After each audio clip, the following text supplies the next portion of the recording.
Na ndio sababu mimi nitarudi hapa Disemba, miezi miwili ijayo.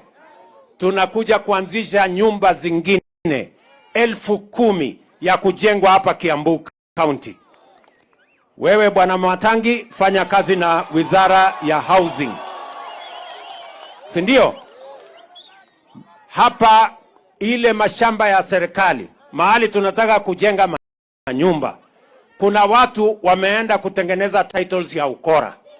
Kuna watu wameenda pale wanajaribu kupanga mambo ya kugrab hiyo mashamba.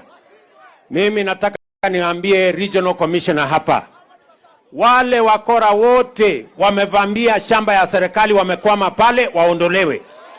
Sisi tunataka kujenga manyumba, hawa wananchi wapate nyumba kwa bei nafuu, kwa sababu tunataka kuondoa slums na tunataka kila mwananchi aishi mahali pana heshima na mahali ambapo mwananchi wa kawaida anaweza kulipa. Ama namna gani jameni? Tunaelewana? Ile nyumba inalipiwa saa hii shilingi 20,000.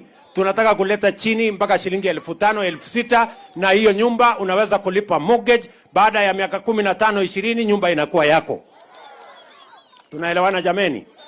So Bwana wa Matangi na county government, mupange maneno vile tulikubaliana. Regional Commissioner, wale watu wote wamekalia shamba ya serikali mahali tunataka kufanya affordable housing, watoke mara moja. Na nyinyi vijana mjipange, kwa sababu hizo nyumba 10,000 tunaanzisha Disemba.